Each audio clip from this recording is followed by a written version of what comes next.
Are we ready to continue? I believe so.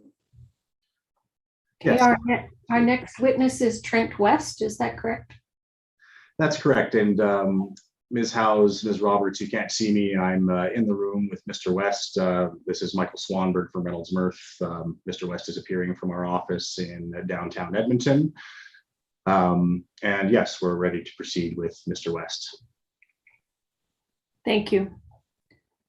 Mr. West, our practice, I'm Deborah Howes, I'm the arbitrator. Our practice in the hearing is to swear or affirm witnesses. Because of the distance, we're using the civil process of affirmation. Do you have any objection to being affirmed in this process? I do not, ma'am. Okay. Trent West, do you solemnly affirm that the evidence you will give in this hearing will be the truth, the whole truth, and nothing but the truth? I do. Thank you. So Ms. Howes, just before we begin, of course, Mr. West is the first expert witness in these proceedings. So I thought I would just address the process going forward. And of course, my friend, Ms. Roberts, I'm interested in her thoughts on this as well. But what I would propose to do is that we're seeking to qualify in this proceeding. We're seeking to qualify Mr. West to provide expert opinion evidence on what is required for municipalities to meet service and safety standards with reference to fire services. And of course, here we're talking about the Whitecourt Fire Department in particular. So to that end, what I'd prefer to do is to first have Mr. West go through his curriculum vitae, which is found at page 33 of his report. Then at that point, after he's finished going over his curriculum vitae, Ms. Roberts and yourself would have an opportunity to ask him any questions on his background and experience. We would then seek to have him qualified to give opinion evidence, at which point the report would be officially entered as an exhibit. And we would then, as we had discussed, I think on the first day of these proceedings, I'll then just lead Mr. West through a brief high-level overview of his report, sort of touching on the main points before cross-examination and Ms. Howes, any questions you may have. I'm just wondering if that process is acceptable both to my friend and to you, Ms. Howes. Ms. Roberts? I don't have a concern at all with the process. Mr. Swanberg, I would like you to repeat for me what it is you're proposing to have Mr. West qualified to give, like how he's being qualified. You just spoke somewhat quickly and I just missed it. So I need you to go back to that, please, just so I can write it down and then I can hear what you have to do in asking him directly about his experience. And I caught service and safety standards and that was all that I caught. So if you wouldn't mind repeating that, I don't have a concern with process if Ms. House doesn't have a concern. No problem, and my apologies for speaking too quickly. So we are seeking to qualify Mr. West to provide expert opinion evidence on what is required for municipalities to meet service and safety standards for the delivery of fire services. Thank you. And of course, in this case, specifically with respect to the town of Whitecourt, but yeah. All right, so Ms. Howes, if that process is acceptable to you, I will then proceed to have Mr. West go through his CV. It is. Go ahead, Mr. Swanberg. Thank you.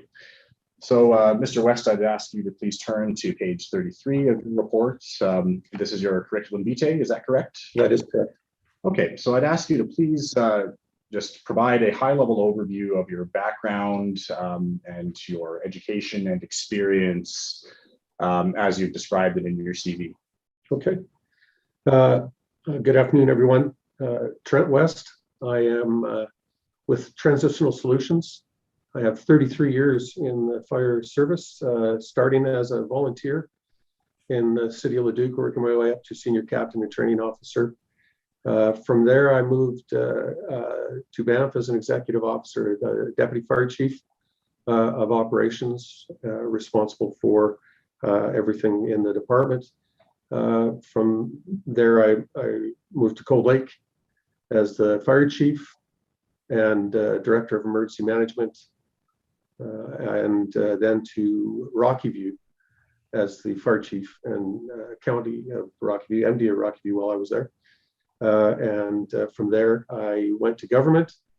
And in 2008, I became the fire commissioner, the 5th fire commissioner in the history of the province of Alberta. I was there till 2016 when I retired. I went back to Transitional Solutions or began with Transitional Solutions.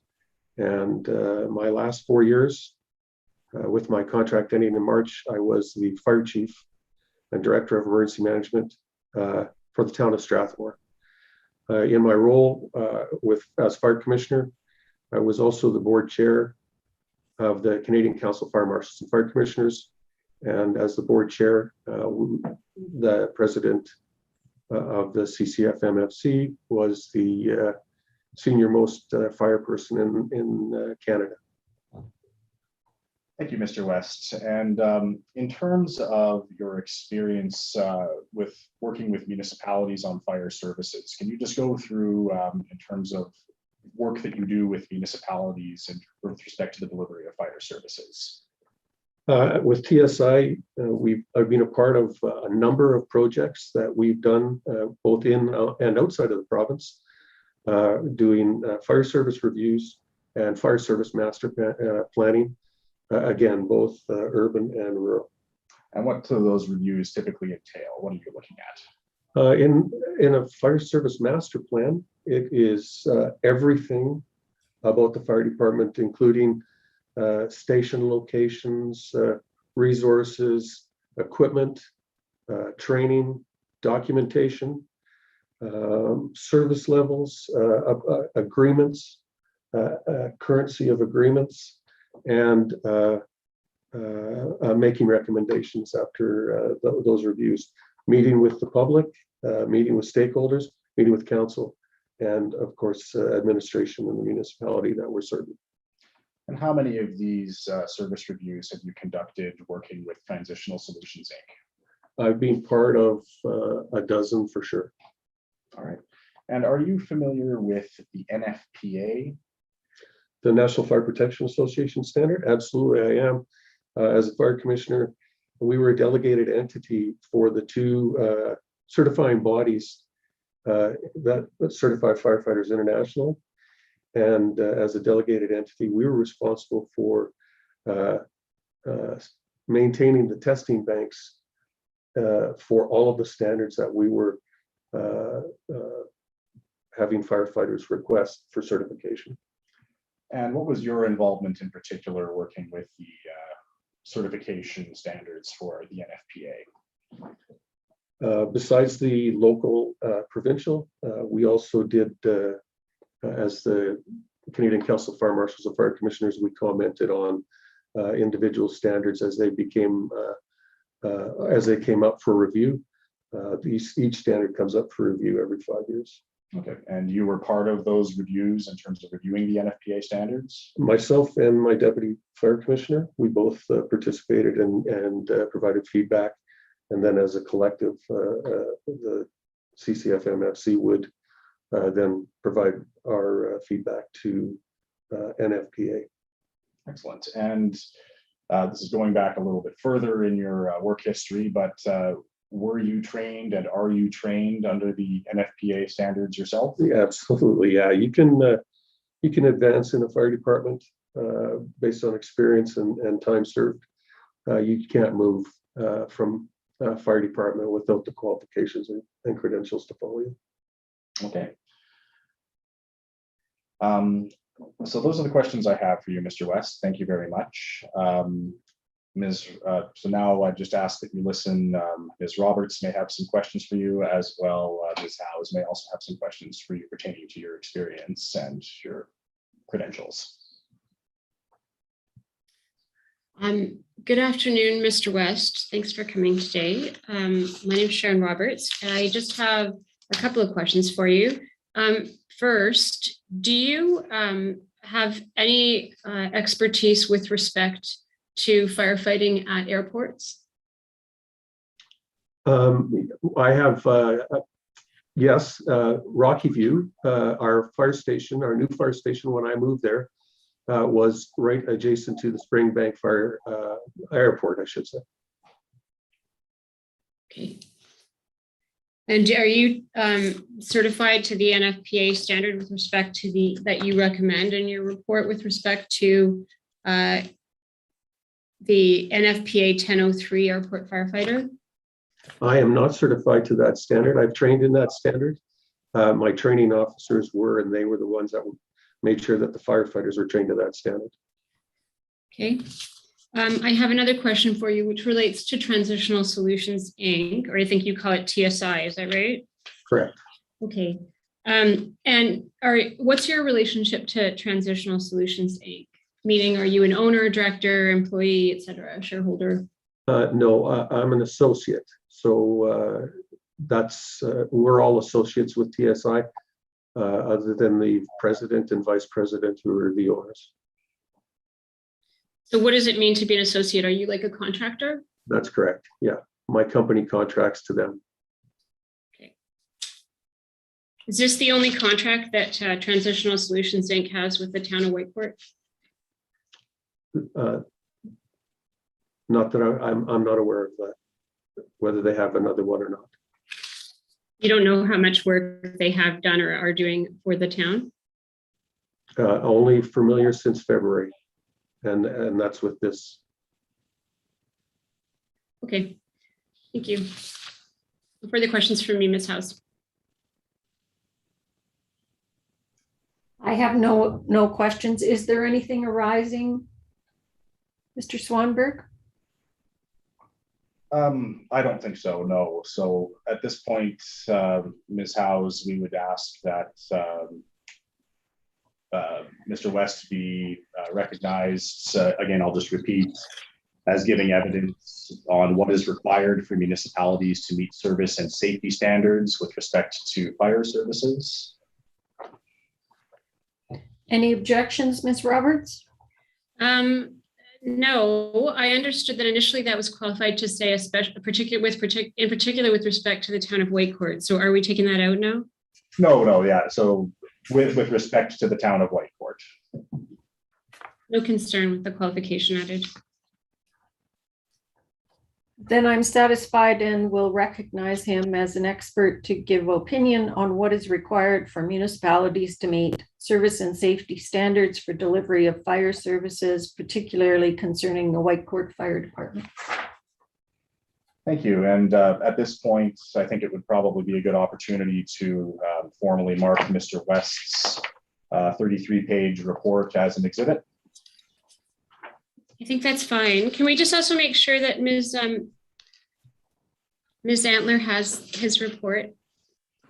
I'm just downloading it now. Okay, great, thanks. Now, this report actually includes 2 reports, right? His statement includes 2 reports. That's correct. And I can have him quickly go through that and confirm those 2 if you would like.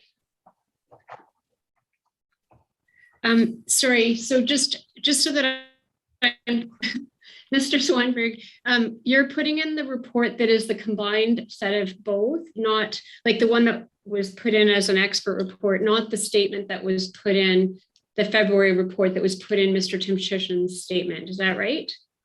That's right. So if Ms. Antler has it's 33 pages, and it's a combination of both the February report as well as the further August report. They're both included in that. I think it sounds like that's the document that Ms. Antler's downloading. So maybe we just want to give her a moment to catch up to us. Certainly. Yeah, great. Thank Yes, you. I'm sorry, I didn't have it. It's just being emailed to me. I just need 1 second. No problem. I'm just going to mute myself, Ms. House. Mm-hmm.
Yeah, so that's the one that I'm talking about there, with the stat deck and then referencing the 3 exhibits.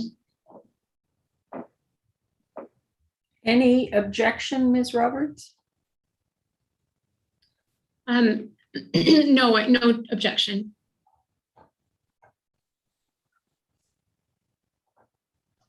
We'll mark it as Exhibit 24. Thank you, Ms. Howes.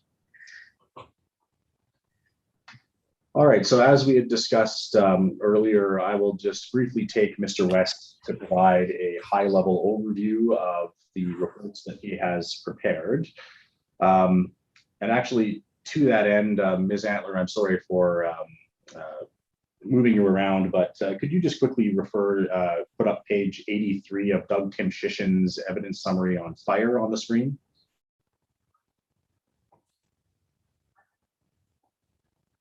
Thank you. So, Mr. West, you prepared 2 reports for use in these proceedings. The first was in February 2021, is that right? That's correct. Okay. And you then prepared a follow-up report, which was in August of 2021, correct? Correct. Okay. And I put up a map on the screen here. In terms of what you reviewed, the scope of your review was with respect to the Whitecourt Fire Department's operations in the Whitecourt Fire District as shown on this map. Is that correct?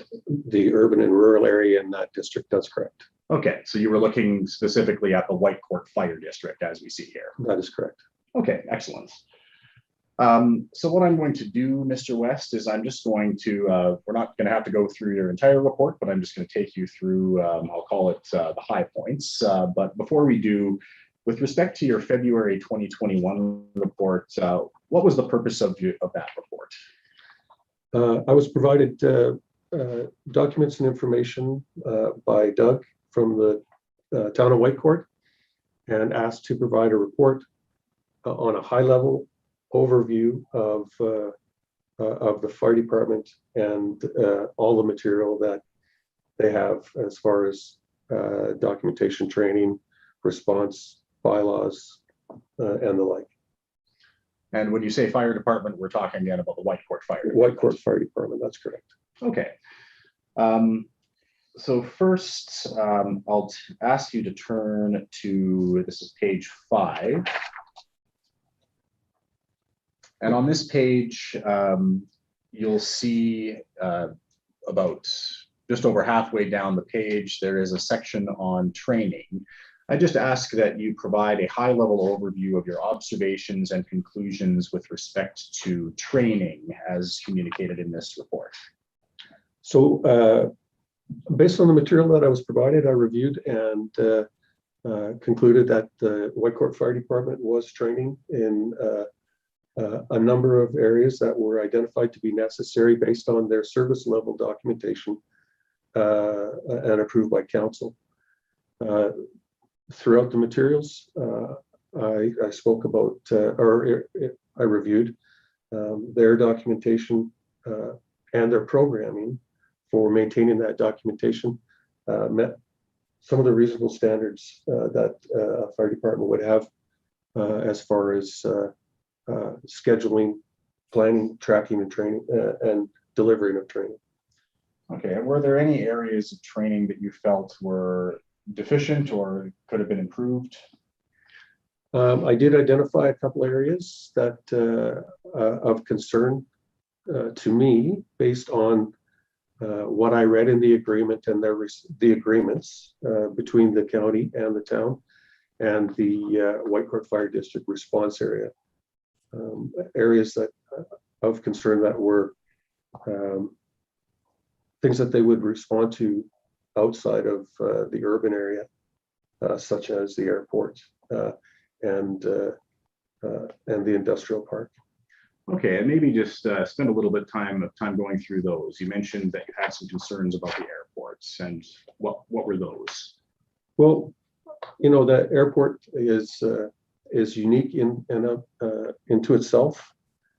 It has, of course, the air traffic that is necessary for an airport, but it also has a lot of storage that takes place in individual hangars of cleaning products and of flammable fuels that would be unique to an airport operation. And what did you review in particular with respect to the airport? The only thing that I reviewed as far as the airport was concerned was the WSP planning document, master plan. And then it was the materials that just some of the run reports that were given to me by the town as far as responding to the airport. Okay. And in terms of, you said that you had some recommendations or concerns with respect to the airport. What were your conclusions with respect to the airport? Their training standards. I felt that there was a need for some training in the area of 1002, NFPA 1002 and 1003 airport operations and airport firefighter. Sorry, not 1002. Apparatus. Yeah, maybe let's just go to page 7 of your report here. And you have a chart at the top of this page. Mm-hmm. Can you just point me to those standards that you were just referencing? So the 1, 2, 3, 4, 5th one down, where I said recommended for county as airport firefighting, because the town is the contracted service delivery for the airport. And I didn't see anything in their training that said that they were actively training in the 1003 standard. Okay, and you also mentioned that you had some observations and conclusions with respect to industrial firefighting. Did I get that correct? That is correct, yeah. So the 1081 standard, the NFPA 1081 standard for firefighting is another standard in addition to the professional firefighter standard, the 1001 firefighter standard, which is incredibly helpful when you're dealing with complex, large-scale buildings that may have mixed storage or could be highly volatile. And why was that? Did you flag that as an area of potential concern with respect to training standards? With the industrial park immediately adjacent to the town, that was one of the areas. Yes, there's some industry in town, but they're not always the same. Okay, and in terms of, are you referring to the Woodlands Industrial Park? That's correct. Okay, what is it about the Woodlands Industrial Park in particular that you observed as part of making this recommendation? Yeah, nothing specific, just a highly concentrated industrial area providing services. So, without, and therein lies the challenge, because without having an inspection program and doing pre-fire planning on each individual building, you don't know exactly what the hazards are. And once you've identified the hazards, then you need to be able to accomplish fire suppression capabilities to meet those risks. So you mentioned pre-fire planning. What do you mean by that? So when you're, the benefit of a really strong inspection program is you work with the business owner, who at the end of the day is ultimately responsible for all of the elements of the Alberta Fire Code. You help them to identify some of the risks. Maybe it's storage risks, maybe it's materials put too close to sprinkler heads for sprinklers to be effective. Maybe lots of housekeeping always everywhere that you do inspections. But you get to share the knowledge and you get to share the information with the business owner so that they know what you're looking for.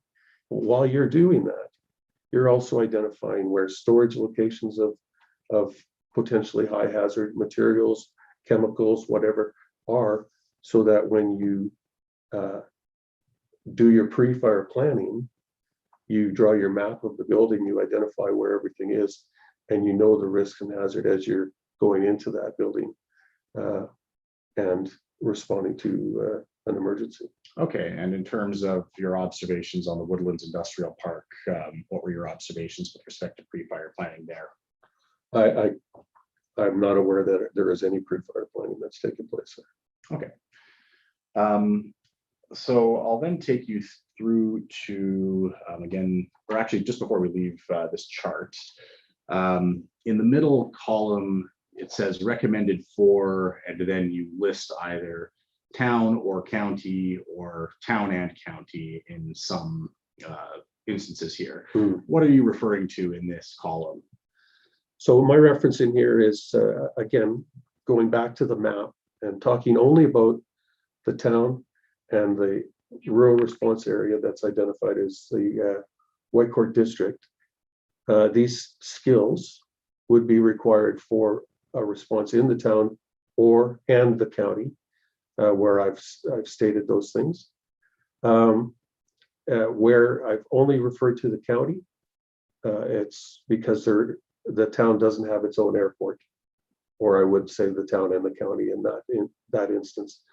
Where I refer to just the town, I did not want to presume that the county had a quality management plan registered with Safety Codes Council, and that they had fire inspection taking place. So I only referenced the town as far as inspection and public education was concerned. Okay, so when you refer to county in this column, you're still referring to responses by the Whitecourt Fire Department in the areas of the county they serve. Is that about right? That is only what I'm referring to. That's correct. Okay, thank you. So now I'll just take you further down the page on page 7. You have a section which talks about equipment. So I'll just ask you again to go through at a high level, what were your observations and conclusions with respect to the Whitecourt Fire Department's equipment? So my observations were that the Whitecourt Fire Department is reasonably well equipped to deal with any emergencies that they have to respond to in the urban area. With the addition of the aerial apparatus or the ladder that I referred to in this particular first paragraph, that definitely enhances their ability to respond to residential structure fires where an elevated master stream for exposure protection or suppression would benefit a fire attack. I also made some comments as far as the county equipment that is co-owned or owned by the county, that's in the fire station for the town, that the town uses to respond. Okay, and with respect to the county-owned equipment, what were your observations on the county-owned equipment? I had just the one concern that I identified, and it was with what's classified as a mini pumper. I think they call it P4, which is pump 4. When in reality it's a mini pumper, and it was the concern I had there was if it's responding out into the county, there's a number of challenges that you have with that, and that is probably you don't have enough resources on board. You definitely don't have enough water on board.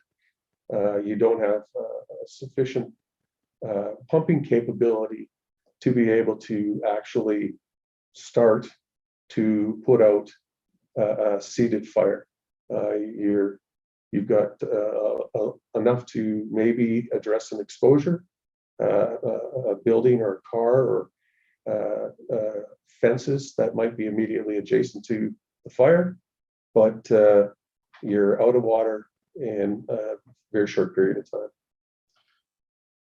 Okay, and in terms of your conclusions regarding the adequacy of the county-owned equipment as a whole, what were your observations and conclusions with respect to the adequacy of that equipment to respond to emergencies, again, in the county, but within the Whitecourt Fire Department service area? Yeah, so going back to the industrial park, the mini pumper, if you have a fire that's in any commercial or industrial building in that park, it adds really no value to that response. You're going to sooner put people onto another pump, and in this case, a pump that would be owned by the town, because the co-owned equipment or the owned equipment by the county would already be responding. So that's not a good use of limited resources for that type of a response. I'm not saying that the mini pumper has no practical application. It's a bush buggy for good fire response, for grass fires and ditch fires, and additional support maybe on an accident scene. But as far as when we talk about fire suppression and firefighter safety, it isn't a good use of equipment or money or time. And just with respect, so again, I'm talking here about the county equipment that is either solely owned or jointly owned by the county, but in Whitecourt Fire Department's possession. What pieces of equipment are you referring to there? They're pumps that are identified as owned by the county or co-owned by the county and the town. They're a tender, and then the mini pumper. Okay, and then I think I read somewhere that there was some county support for the rescue, but I don't believe that was in insofar as the apparatus itself. I think there was some equipment that was provided by grant or something. Okay, but in terms of the fire suppression equipment, you were looking at the pumps, the tender, and the mini pumper. Okay. And speaking to those three pieces of equipment, would those three pieces of equipment alone be sufficient to address emergencies in the area of the county serviced by the Whitecourt Fire Department? For the most part, they, again, other than the mini pumper, the tender and the pump would do would be able to initiate some type of fire attack that is safe and effective.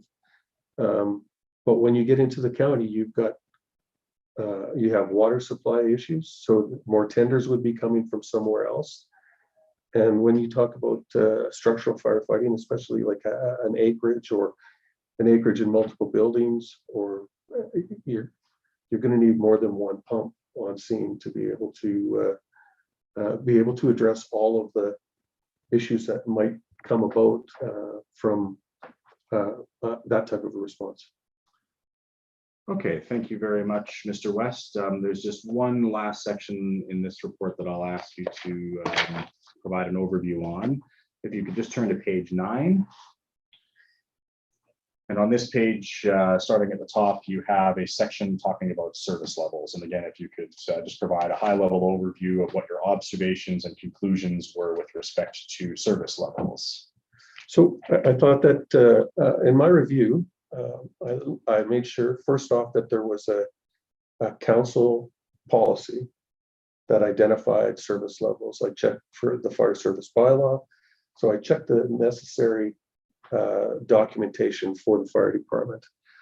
And then I reviewed service levels approved by council to what the municipality or the fire department was training in to, furthermore, I checked the equipment against the service level. And so it's because they're all connected. You've got the service level, and then the equipment to deliver the service level, the training required to provide the service as indicated. So they're all interconnected. And so I checked all of those for the town of Whitecourt.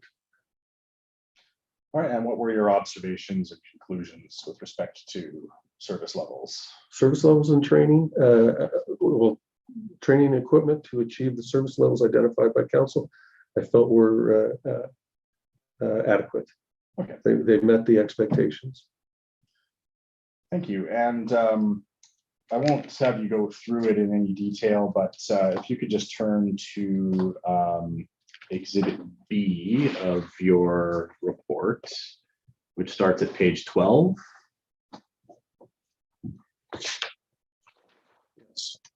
So in terms of this is the August report you prepared, correct? That's correct.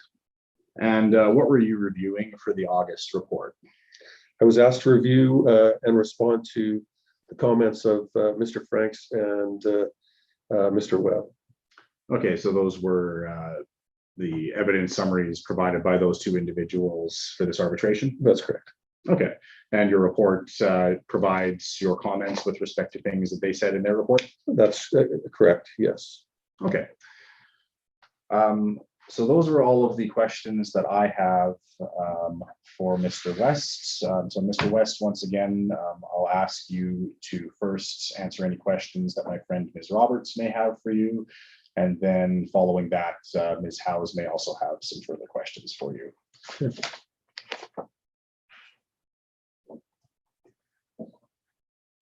Ms. Roberts, whenever you're ready. Sorry, Ms. Howes, I'm always ready to start, and then I always forget I have to unmute before I start. I apologize. Mr. West, I just have, I'm going to start where very close to where you finished. I just want to go back to page 9, since we're very close to there right now in your what I'm going to call the consolidated report, both your first and second report. So this report at page 9 is the portion where you talked about service levels. I understand by reading this, and I think from the evidence you just gave, that when you're referring to service levels here and what you reviewed, you are talking about the town of Whitecourt service levels and what was approved by council for the town. Am I correct about that? That was one of the documents, yes. What was the other one? It was an old agreement. I'm sorry, I can't recall the date of the agreement between the town and the county with regard to response and service level agreement for the fire department between the county. Sorry, service level agreement, or what was the second thing you said? I just didn't quite catch it. Yeah, I'm trying to remember what the document was, but it was a service level agreement. It had so many things in it. It was more than just fire. It was pools and there was like a paragraph and a half of expectations with regard to the fire department and response. I think I know what you might be talking about. So Ms. Antler, can we please pull up Mr.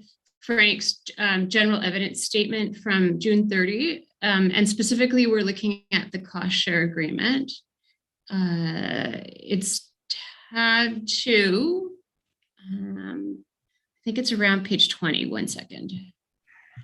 Mr. West, I'm going to take you to the cost share agreement between the town and the county. If I refer to Woodlands County as the county, you'll know what I mean, correct? Yes. Okay, thank you. So I think this might be the document you're talking about. This is at tab 2. It's on page 21. Sorry, it's the first page, Ms. Antler. And I'm going to actually have Ms. Antler turn to page, first of all, page 23 at 4.4. So at the top of that page there, it says the town shall provide fire protection services as follows. Sub A, primary fire protection service to that portion of the county indicated in area number 1 on Schedule D, attached here to informing a part thereof. Yes. Does this look familiar to you? Yes, it does. And I'm going to just take you to one other section just to make sure that I haven't misled you. I think it's 6.7, which is on page 24 in our witness statement. Okay, in 6.7 there, it says the town and county recognize that the Whitecourt Fire Department is operated as a single department with the sole discretion of equipment allocations being left to the town of Whitecourt's fire chief. Do you understand that to mean the allocation for a given incident?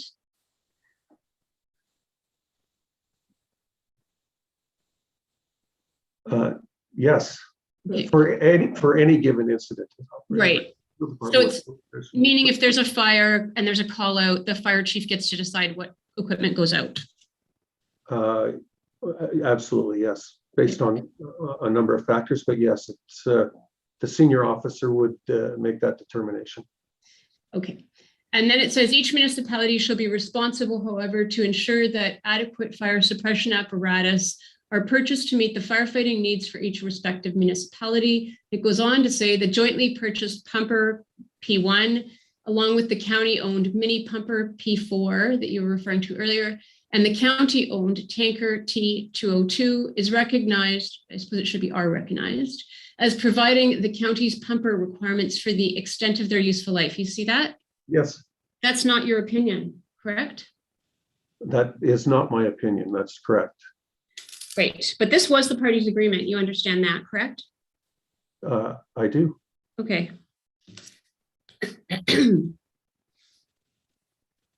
At one point, you just said you did a training review based on the service level document approved by council.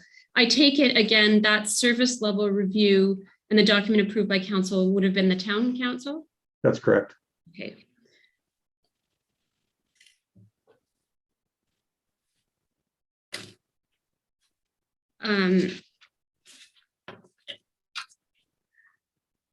Oops.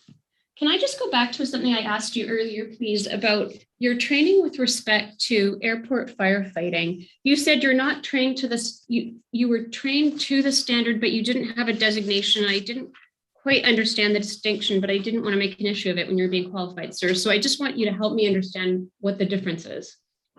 Well, I've trained in the standard, but I am not certified in the standard. I don't have the NFPA certification. I trained along with my firefighters when I was I moved to Rocky View, and but I didn't certify in the standard. I was, it's my members and the training officers, and not the fire chief that needed the standard for moving forward. Okay. So you, if I can call it, for lack of a better word, and it's not the perfect word, but it's the one that's coming to mind.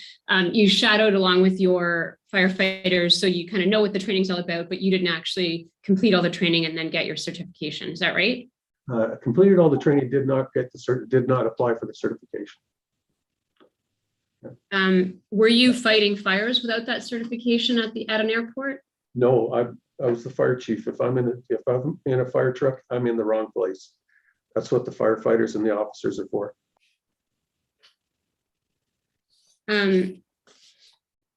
Sir, you gave some opinions with respect to what the firefighting needs are at the Whitecourt Airport, correct? Yes. Did you happen to review the Canadian aviation regulations in the course of giving that opinion? I did not. Are you familiar with those regulations? I am, so yes. Okay, and so if I said to you that subpart 3, division 1 of part 3, which is the part labeled aerodrome, I always get that wrong, I'm sorry, aerodromes, airports and heliports, section 303 section 303.02 sub 1 says that with some limited exceptions, the total number of passengers that are emplaned and the number of passengers that are deplaned must be more than 180,000 per year in order for special firefighting, I'm paraphrasing now, special firefighting equipment to be required at an airport. Are you familiar with the fact that there needs to be a certain volume before the government requires you to have specialized equipment at an airport? Yes, I am. It's airport is granted a category, and at that point in time, the requirements are needed. I did not refer to anything that was special in nature as far as equipment for firefighter airport response. It only indicated training. Okay. Because you're referencing it's an airport. It's called an ARF truck, airport response firefighting apparatus, and that's some specialized training that you would see at an international or on an Air Force base. Okay. I think what you're telling me is that you're talking about you should have extra training, not that you need extra equipment. That is correct.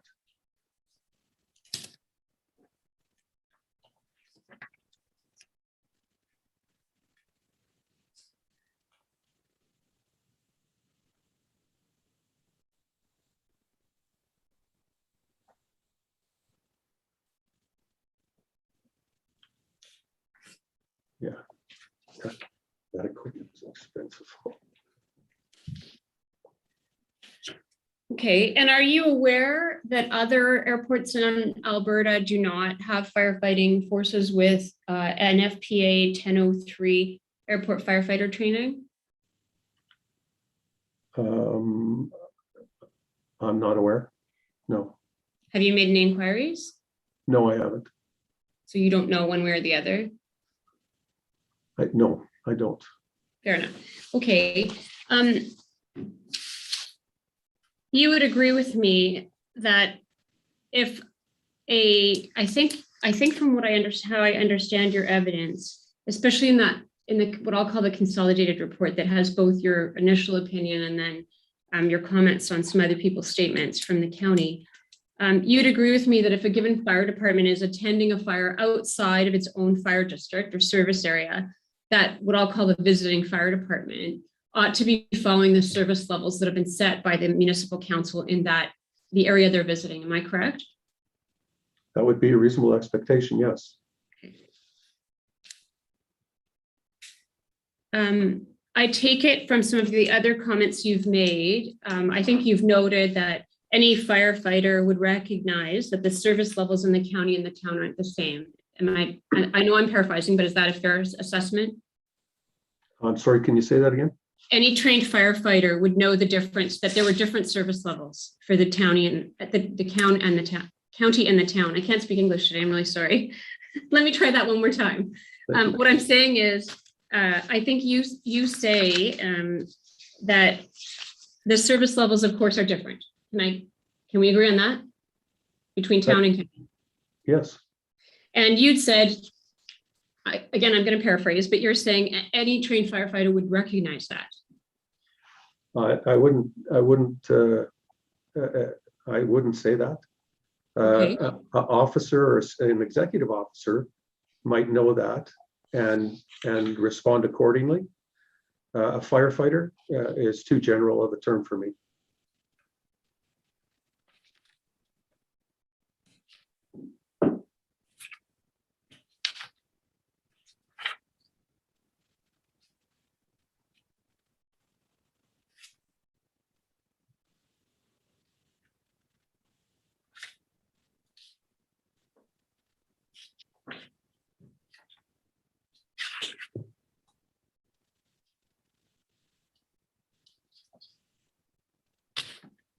And you also say on page 9 of your report, in the middle of that page, you say service levels determine the staffing level to deliver on the policy, right?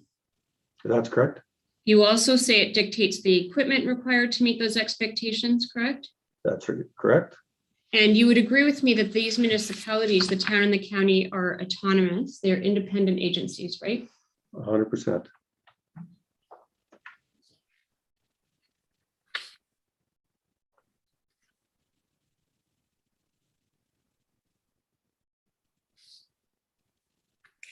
You'd also agree, I take it, that where you mentioned distance a couple of times in your reports, and I think you did as well today in your oral evidence, acknowledging that distance can factor into the response that you end up delivering, correct? That is correct. And part of that is the fact that with distance comes the passage of time, and that can impact how much a fire has advanced, correct? Absolutely correct. And so am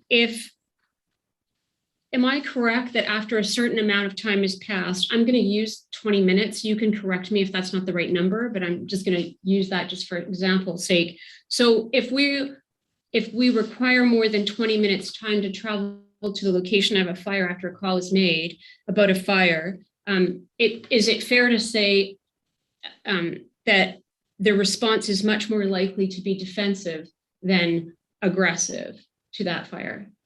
Oh, absolutely. 20 minutes, even less than 20 minutes, it would be defensive. You're limited to that more or less, are you not? Again, it depends on the circumstances. Wind also has a factor. You know, the area of the fire has a factor. If the fire is ventilated, then self-ventilated, then and it's downwind, like there's just so many variables. I've been to hundreds and hundreds of fires, and I've never ever experienced the exact same thing twice. Right. So I think in general principles, I think what you're saying is it varies depending on the specific circumstances, but generally speaking, an extended period of time, it might be 10 minutes in one instance, it might be 28 minutes in one instance, but in that range of 15 to 20 minutes, that's in fire time, that's a long time for a fire to be burning before you get there to do anything about it. Absolutely, yes. Yeah. And then your responses are limited, both and specifically in terms of what risk you're going to put your firefighters to. You're not going to walk into a building that's been burning for 20 minutes on average. I'm not saying every fire, but right? You're not, definitely not.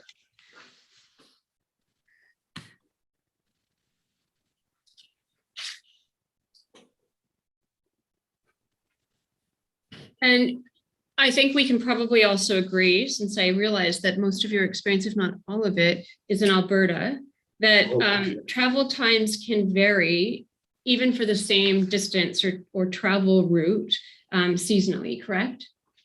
For sure, yes. Yeah.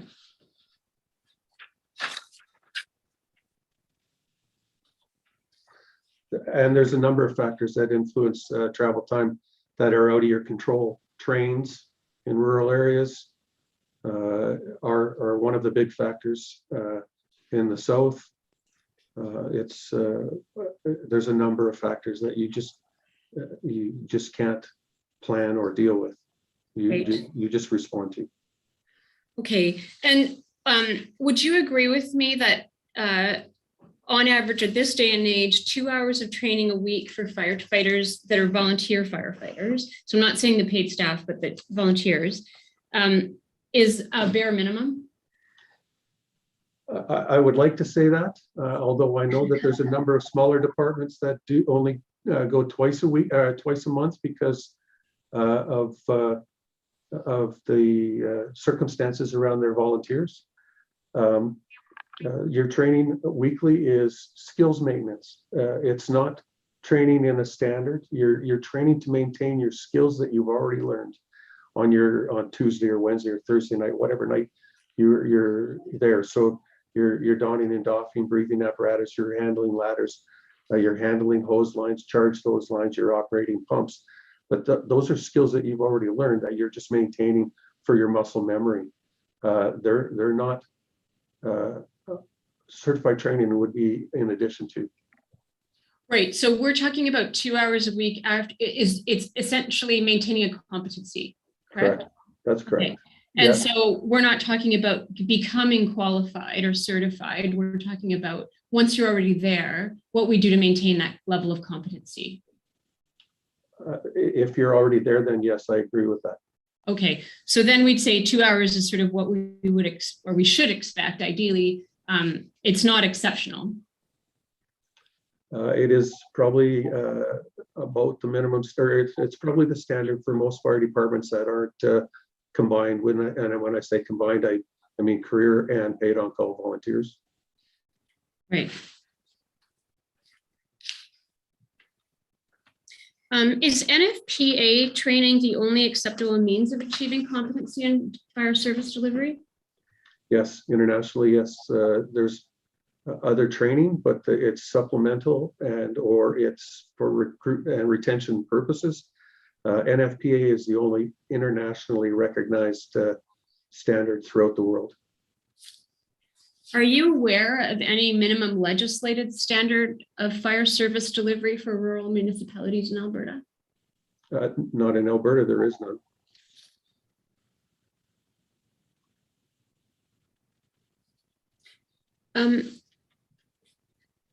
Sir, I appreciate that you have primarily focused your attention on the Whitecourt Fire Department in your opinions, but you also did give opinions about the county, correct? As far as the documents that I reviewed, yes, I did. And the documents that you reviewed with respect to the county, what were they? I reviewed the cost share agreement? The cost share agreement. I reviewed the WSP master plan for the airport. I reviewed the county document that referenced services that the other fire departments in the county would or would not provide. Sorry. Can I just pause you right there? I just don't know what you're talking about. So I need us to get back to that for 1 second before you go any farther and I forget. Is that document produced somewhere in Mr. Tim Shishin's report or statement? I mean, sorry. I believe it was one of the attachments also in the new manager of protective services report, if I remember correctly. Okay. Can we just, Ms. Antler, can we pull up Scott Webb's statement, please?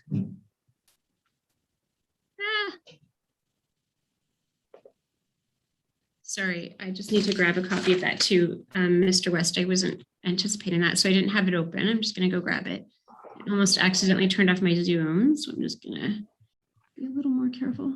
Give me 1 moment, please. Thanks for your patience.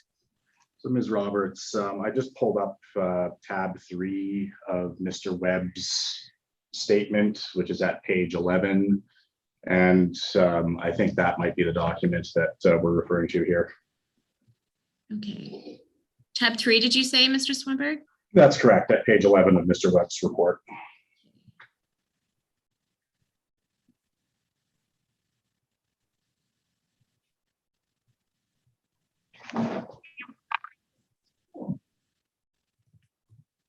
So is this the document that you were referring to, Mr. West? Yes. Okay. So the service levels for the county, can we agree that is what we're talking about there? Yes. Okay. So you're saying, I think I have the list so far as being the cost share agreement, the service levels for the county at page 11 of Mr. Webb's report, WSP master plan for the airport. And was there anything else? No. Not that I can recall. Okay, and so I take it you don't personally have any familiarity with the training that was provided either previously or that's currently provided to Whitecourt Fire Department volunteers, correct? To the Whitecourt Fire Department? I mean, sorry, Woodlands. My apologies. Thank you for asking to clarify that. Okay. No, I'm not familiar with and was not provided with any materials with regard to Woodlands County Fire Service. Okay, and so you based your opinions with respect to the airport entirely, I take it, on the WSP master plan? Not entirely, but it influenced my thinking when I made those comments. Again, from my own personal experience in Rocky View with Springbank Airport and other airports in municipalities like Cold Lake, that there was some expectation of a response, then so it was my experience as well. Okay, and is it your experience that fighting fires at airports usually involves using foam? Always. Okay. Well, sorry, let me take that back. Yeah. Almost always. Fair enough. Yeah. So generally, I'll be more specific about my question, that fighting fires at airports would most typically, where they're involving fuel, would typically involve foam, correct? Absolutely, yes. Okay. And do you know whether that foam is in the case of an airport with the size and volume of traffic as the Whitecourt Airport, do you know whether that foam would differ substantively from fighting a vehicle fire on the highway? No, it could be the same foam. It depends on the pump on the apparatus. If it's still capable of using aqueous film forming foam, AFFF, and with technology now, I think they've got a couple other new foams that they've been testing. So it's around it depends on the pump proportioner and its input of the foam and the pump capability itself, and not necessarily the foam. Okay. So I think what you're saying is in part it's the equipment. The equipment has to be adequate to deliver the foam that you need to fight that fire. Yes. Got it. And it has to match the foam. You can't put a floral protein which is what is quite often still used in the ARFs, because it's very thick. But there's not a lot of that around. It's usually just on the metro airports that they might still be using that. Okay.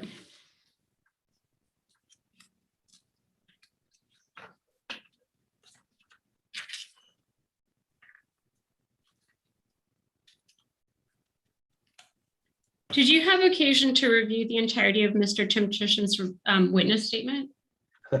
Yes, I did. Are you laughing because it's 900 pages? Was it only 900? I felt like it was 11 or 12. Okay, fair enough.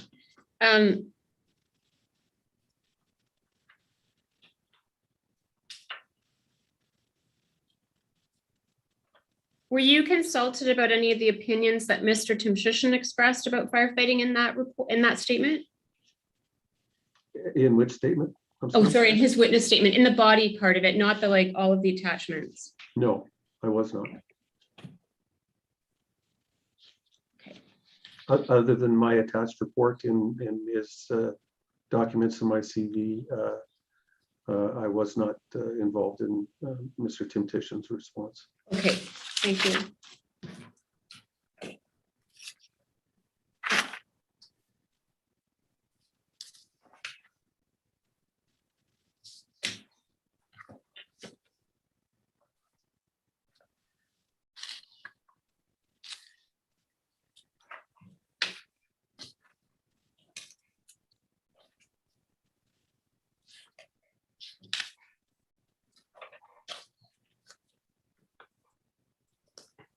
I'd like to have us look at the table that you have on page 17 of your report.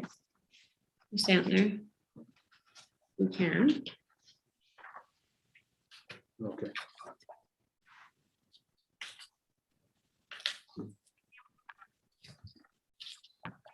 May we make that just a little bit bigger, please?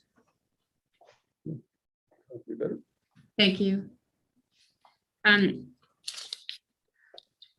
So, Mr. West, you have outlined here, I think you spoke about this with Mr. Swanberg, and you've given an explanation of sort of what's where in this document, and I accept that you've done all that. I just have a few questions.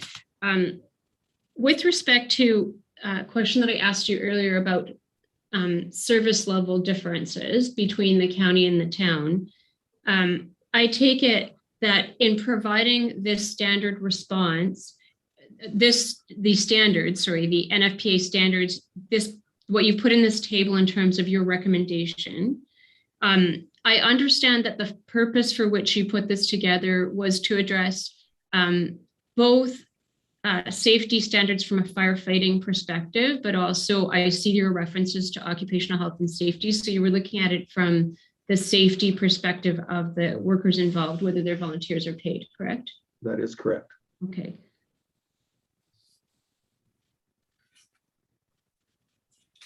And is it your recommendation that every municipal fire department have all of these things? No, that wouldn't be achievable for all municipal fire departments. These are standards that you train towards and you work to, but they aren't easy. And everybody recognizes that. That's why NFPA level 1 is broke down or NFPA 1001 is broke down into 2 levels with also the additional NFPA 1072. And they're sequenced to ensure safety and understanding of what your roles and responsibilities are as you progress, as you do more functions on the fire ground. Your training becomes more intense to that standard. If you're a fire department and you're an officer, then you definitely need to be training in the 1021 standard to understand what your responsibilities are. Do you complete that training standard? Again, it takes a significant amount of time. If you remember, I referred to the fact that I started as a volunteer.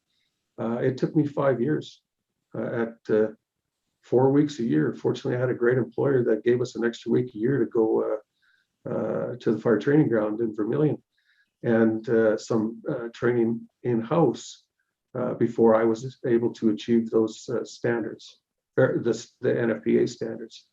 And then I began working on the rest of my standards. And so that makes sense to me. I think I follow what you're saying. And if I understand that when you say, I've now forgotten the word that you used because I was focusing on the big picture, but I think you said sequenced, and maybe I've gotten that word wrong, but hopefully you'll follow my theme. You say in this table, you have them in a certain order. Am I correct in understanding, and I'm making an inference from what you said, and so I may be incorrect, and I'm prepared to be corrected. NFPA 1001 is clearly the floor. Can I call it that? That's, yes. Yeah, okay, so that's the bottom. And we want to all start there and have that as a minimum. You can't build from without that. It's like the house without the foundation. Is that right? That's correct, yes. Okay. Yes. So, and then it's broken into two, you pointed out, 1 and 2. Are you able to tell me how many hours are involved in doing level 1, completing to the stage of certification? Well, you wouldn't get your level 1 without your NFPA 1072, which is your hazardous awareness and operations. So there is, that's under my notes on the far right. Yep. So I'm just going to ballpark it that it's going to be 16. It's going to be 120 hours. Okay. And so are volunteers typically, in your experience in volunteer fire departments, are they engaged to actually act as in the capacity of like assisting with fire responses before they've reached the certification stage and hit that 120 hours? Oh, absolutely. Yeah. Almost everywhere. That is small, urban, and rural. It's just a really tough way to get to there. So they deeply rely on local experience, local knowledge. Right. So I think are we saying that if we have volunteers sign up, we're going to have them do some minimum training, and then we may let them attend fire scenes where there's a response, but we're going to have them continue working to achieving that level 1 certification. Yeah. And we're going to let them go out before that. Is that right? That's correct. It's still about getting bodies on the truck and getting the truck out the door to begin your response. So an officer is going to know their personnel and know what their capabilities are, and then assign them tasks accordingly. So they might be doing traffic control. They might be catching a hydrant in an urban setting. That's one of your first tasks that you do. You have to have a lot of training and demonstrated skills to your officers before they're going to even consider making an entry. Perfect. Okay. And so do you know if that's true also of the Whitecourt Fire Department, that volunteers can do some, let's just make sure that we have our basis. I understand that before you can go out at all, you must have some training. Is that right? Yeah, you don't even get, in all instances that I'm aware of, you don't even get gear, your personal protective equipment without some degree of training. In the municipality that I just came from, that was about 3 months, 2 hours a week plus 8. So, it was almost 100 hours before they even got gear. Right. And so you're not aware of an exception being made for the Whitecourt Fire Department where they don't let anybody go out until they actually have their certification at level 1. You're not aware if that's the case or not the case, I take it? There was nothing that indicated that in my in the documentation review I did. Okay. Were you observing, or have you had a chance to review the recording of Mr. Tim Shushan's evidence in this proceeding? No, I have not. Okay. Okay, and then so similarly with it, I think when you're talking about an officer, you're talking about the second category in your chart there. When you talked about the officer being the person that sort of thinks about who has what skill level and who's going to do what task, that's the 1021 officer that you're talking about here, right? That's correct. Okay. Yeah. And a lot of that training, the officer training, a portion of that is administrative. Am I correct about that? That would be the fourth level of that is some administrative. Yeah, that's correct. Okay. And so some of it is synchronizing your team, and some like so actual on the ground sort of stuff, yeah. And other parts of it are admin. Okay. 80% is command and control, fireground command and control, and 20% of it is scene preservation, understanding environmental protections on the fire ground, those type of non-suppression activities. Okay. Okay, and then are you saying that is that something that you would consider to be? I noticed that your table is recommendations; it's not requirements. And so, what I would like to do is be able to go through with you and see which of these are actually, in your mind, absolutely critical, and you cannot operate your fire department without them, and which of them would like to have, should be working towards in time, like you pointed out, even with your own career, sort of the objective should be that you want to get some of the members of your team in each of these, like what I'll call sort of functionality in each of these areas. Or can we walk through this and sort of have you identify if there's any of these that are absolutely, I think I understood you saying, we want all of our firefighters to achieve NFPA 1001, ideally level 1 and 2, but it's not that they can't start participating before they get that certification. We just want that to be sort of our floor over time. So they would have different functions on the fire ground. Can you ask your question again, please? Yeah, can we, what I want to do is go through the chart with you and ask you which ones of these, like I'll go through one at a time. I just wanted to tell you where I was going. So what I'm trying to do is go through each of these items with you and then ask you, for example, is the 1021 officer training, can you run your fire department without having somebody that has that designation? Yes, okay. You could. I mean, when back in the day when I started in the fire service, there were lots of fire departments where, on the annual general meeting night, if you didn't show up, you were voted fire chief. That's where we've come from.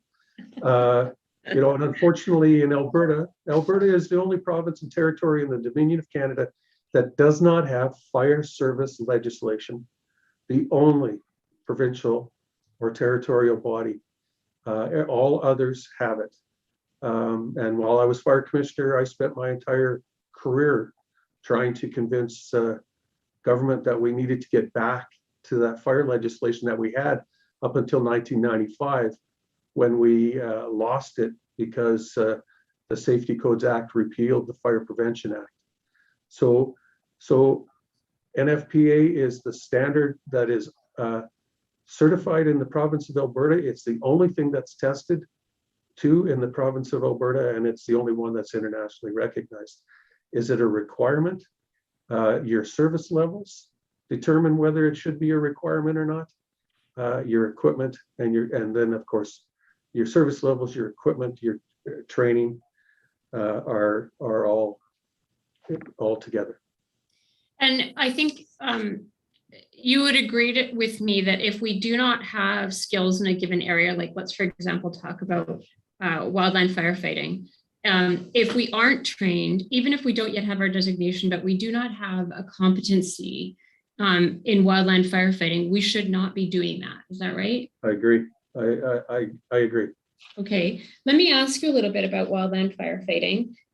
You're aware that Woodlands County is part of the Forest Protection District, right? Absolutely, yes. And so Alberta Agriculture and Forestry is responsible for wildland firefighting in that entire area, correct?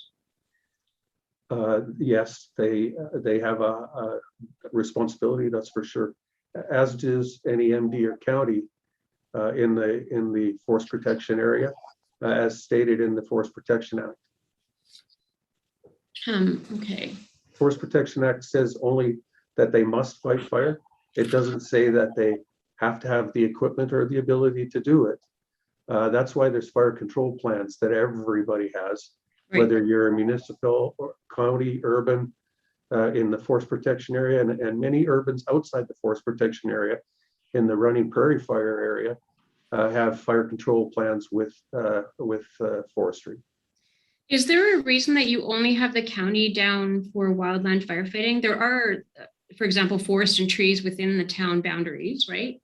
Yeah, I agree, and I looked at that. However, when you talk about wildland firefighting, it's complex because it usually involves many partners, many response agencies, and it could involve unified command.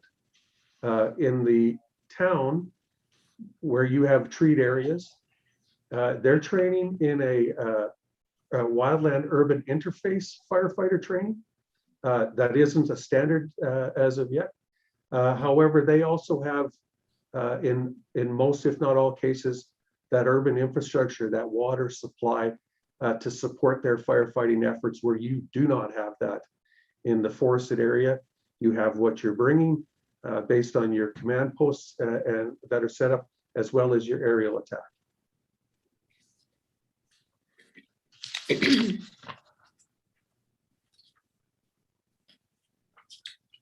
Ms. Howes, just a quick question. I don't mean to interrupt your cross, but I see we're coming up to 20 past 2.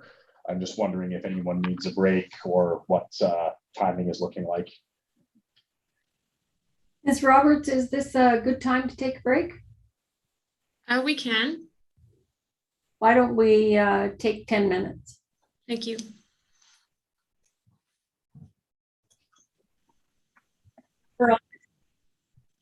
Just ask you not to discuss your evidence with anyone. All right, we got that. Thank you very much.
Ms. Roberts?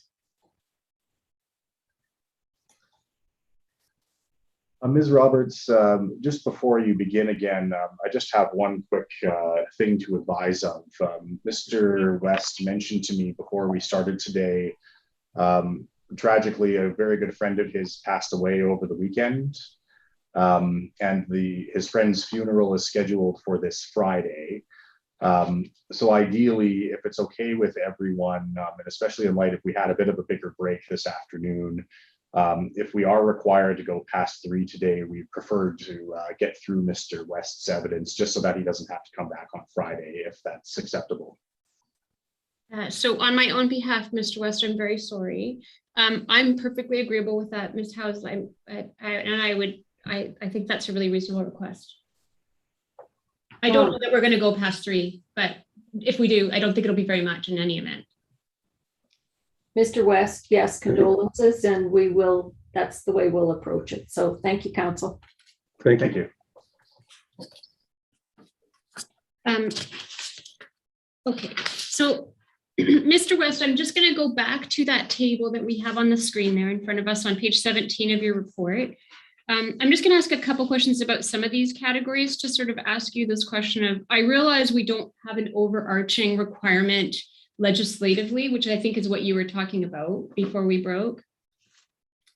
I'm talking about as well, in addition to that, I acknowledge that, and I'm grateful for you to be being transparent about it, but I'm also talking about in terms of your opinion and what you've said. I realize you've primarily commented to the town, because that's really the source documents that you have, but you've also made recommendations with respect to the county, and what I really want to make sure that I understand is which of these are must-haves in your view, and which of these are nice to have, would like to have, should be working towards down the road. Do you know what I'm saying as a distinction there? I'll do my very best. Okay. And so, I mean, and I'm mindful that all of these things are set down as recommendations, but when they're all set down at the same level, I'm not sure whether there's a distinction. So that's really what I'm trying to drive at here. So when we have, for example, I think you're saying 1021, you want to have that training of the command and control, even if you haven't yet received your designation. I think you're saying that's a pretty significant goal for an organization so that there is a guidance for the boots on the ground. Is that right? I would say yes. I think that would be one of the things that if you were to have an occupational health and safety audit, would be an element that they would look at is the command and control piece and the qualifications and training of competent individuals. Right. And so that may not require that you have the designation yet, but you should have the competency, and there should be a means of assessing or auditing that, as you say, correct? If you can demonstrate that you are in the stream and working in that element, that is usually a reasonable answer for OH&S during an audit. That you're actually working in that element and not, well, I'm learning from the other captain who, well, what's his training? Well, he learned from the guy before him, and that won't cut it anymore. Training by osmosis, you mean? Yeah. Okay. Yeah. So what about 1041 fire instructor? Is that something that's essential to be able to operate safely? Or is that something that would be, like, I look at that and I see that as somewhat distinct from an officer who's really operationally integral to the process. But I see the fire instructor as somebody that until you have that person, you're going to use somebody else to assist you doing that instruction. Am I correct about that, or would you disagree? You could bring in an outside resource as long as they're NFPA 1041 certified for a department like Whitecourt in this instance, for them to be able to meet their requirements. They need, I identify, this is a need for them. And so what they would have that need, what I think you're saying is, for example, if that fire department, you say that's a need, is that because of their size and the scope of their services? That's because of their risk and the scope of their services, their service level. To be able to, as I mentioned with the NFPA level 1, and 2 and the NFPA 1072, it all takes time. And if you have an instructor, because an NFPA instructor means that you've successfully completed the course that you're instructing and are actively doing it. So it would take even longer if you were relying on outside resources, outside instructors to come in to continue to bring your firefighters up on a Friday, Saturday, Sunday, like most fire departments train. Right. And so in the case where someone is already actively instructing and they're on staff, as is the case with the town, and I think that's one of the deputy chiefs, right? Mm-hmm. Is that a yes? Yes, I'm sorry. Yes. No, yeah, based on their org chart that they have a deputy chief of training. Right. And I'm following the same org chart when I'm making that assumption. Okay, thanks. And then so next so in terms of their risk, you're talking about their service level and their risk. You're talking about the kinds of things they're doing and the service level that's been set by council, as well as the service delivery area. Is that right? That's correct. Yeah, that's why the county is also identified in those two areas, the officer and the instructor. Okay. And just if I could go back, Ms. Roberts, you mentioned the deputy chief identified for training. I would suspect that he is one of several training officers on the department, and that position is the coordinator of all of the instruction as well as the planned training for the year and the documentation, because that's where administrivia starts to get heavier the more bars you wear on your shoulders. Right. And are you in a position to comment? Are all of your comments about these recommendations, they're primarily aimed, I take it, you put this down for both town and county, but in terms of your fire instructor, do you actually have any operational knowledge sufficient to give you an assessment of whether or not the county requires a fire instructor at this time? I received no information or reviewed no information that they either do or don't have an instructor. Okay. And when you say I haven't received that, you're saying from the town?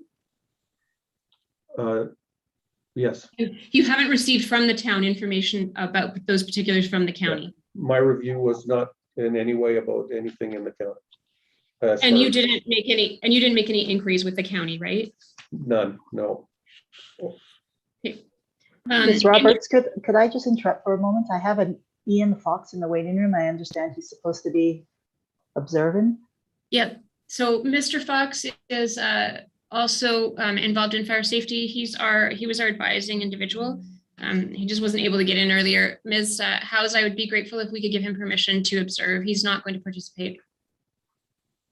Any objections? None on our end.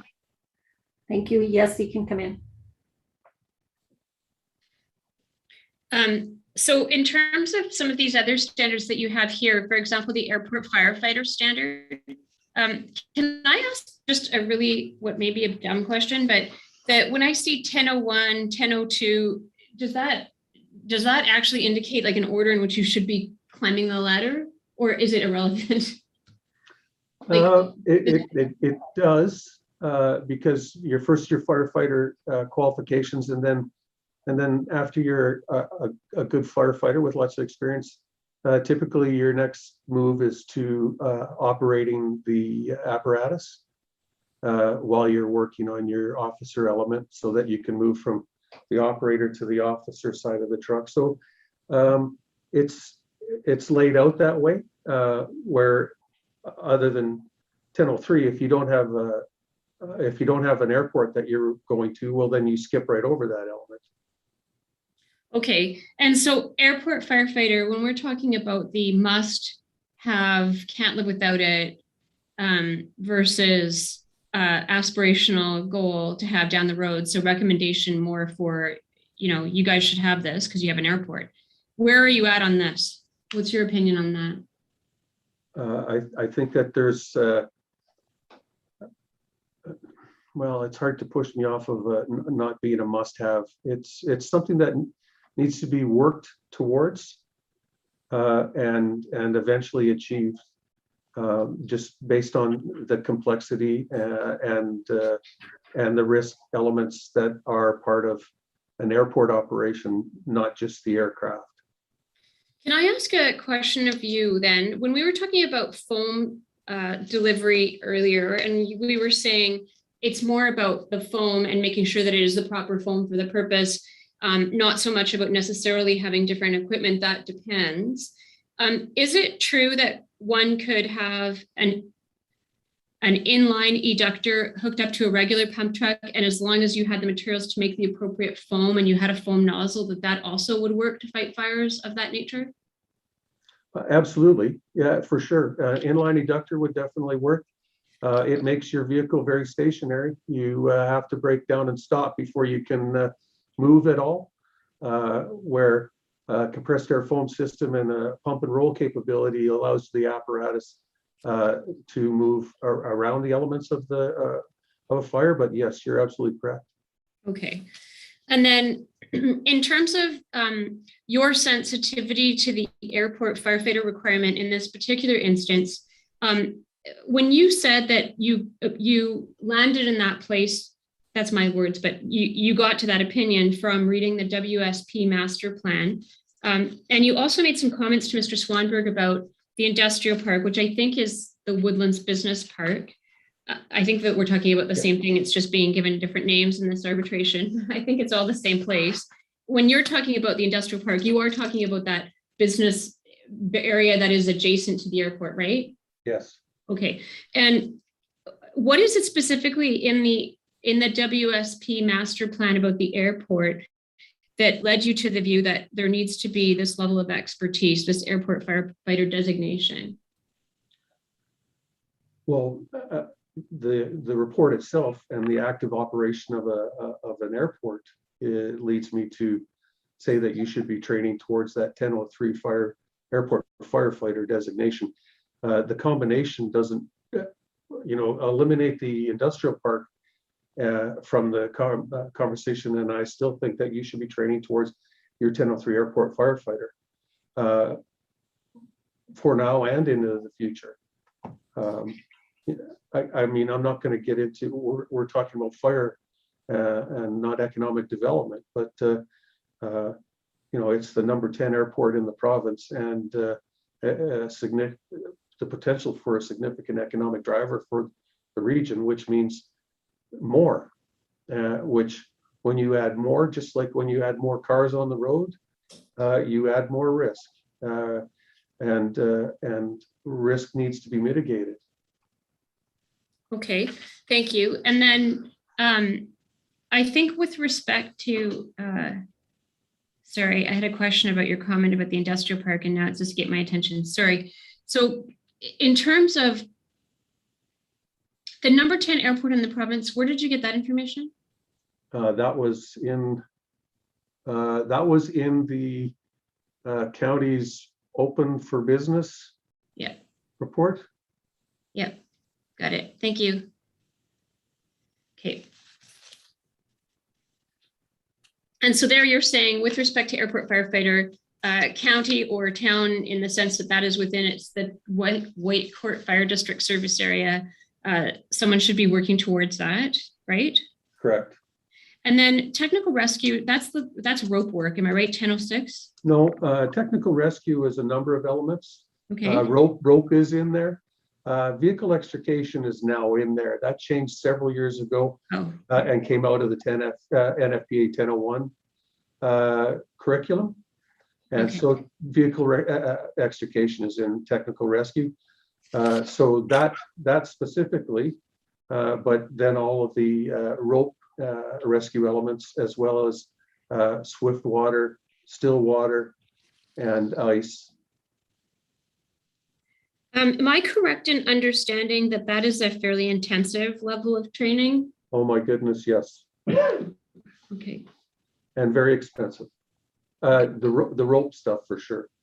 Okay. And so is this, I know it's in your list of recommendations, but if we're coding it from absolutely must have to aspirational, are we heading towards the aspirational, just given the intensity of the training? I'm wondering. Well, and that's an excellent question. I think that when you look at the service levels and what's provided, The elements that are in the 1006 technical rescue are you got to be working towards them, or you got to have them. The elements that aren't in there, then the service level drives that. And that's with respect to the rescue unit in particular, when you mentioned the vehicle extrication now being in the 1006, right? In particular. Mm-hmm. Yeah. Yeah. Okay. And so in that regard, I think you make some comments in your report about the rescue vehicle from the town, correct? I believe you talk about, I think you comment on the fact about the division in Mr. Frank's statement about the division of revenue. Do you recall that? Yeah. Okay. I remember the comment from Mr. Frank was that every piece of equipment that goes out is can charge the bill out at $630 an hour. And my comment was, while that is the case, that isn't the case for all vehicles. Command vehicles don't get to bill out at that rate. Any other ancillary or support vehicles don't get to bill out at that rate. So it was a very specific statement that was not completely correct. Oh, okay. And I just had a question for you in terms of the rescue vehicle. Do you have any awareness about the ownership of the rescue vehicle? You made a comment earlier about the county having provided, I wrote down your word, but I don't remember where I wrote it. Yeah, I thought I read somewhere that the county had provided a grant or support. Like it wasn't an co-ownership of the vehicle itself. But I don't remember where I read it. That's okay. So I think this is an issue that's contested, but that's what I wanted to know was what you just said, which is the source of your information would be just the town, I take it. Oh, for sure. Okay. I'd have to say yes. Okay. And so you would agree with me that if there is, you saw the cost share agreement, right? Yes. And so there's an agreement between these two parties about the shared service and also a cost for that service as between town and county, right? Yes. Okay. And sorry, when I'm saying shared service, I'm obviously talking about fire, though. I'll just say that to make it really obvious. And your comment, if I can turn to, we can turn to page 26. Just I'm going to take you back to where you made the comment. So you were responding to 3 paragraphs in Mr. Frank's statement, 31, 32, 33. And am I correct that we are both on the same page to say where there's a highway motor vehicle accident, when you send a medium duty truck or a heavy duty truck, it's in that 600 and whatever dollars an hour rate, right? Just for me, when you say truck, I'm thinking like a F550 or a 1-ton, and then the answer would be no. Okay, that's a command vehicle, right? Yeah, if you're sending a fire apparatus or a rescue apparatus, then the answer is yes. Oh, sorry. So in my brain, I was only talking about fire equipment, but we can go turn to something more specific. So I agree with you. I was talking about a big fire truck versus a command vehicle. Yeah, okay. Sorry. Yes. So a big fire truck and a medium-sized fire truck, still within the $600 plus an hour, right? Correct. Yeah, and then a command vehicle, meaning whether it's the #1 selling vehicle in North America, the F-150, or some other variation on that theme, that's the command vehicle. That one's at the $185 an hour. Yes. Yeah. Yes.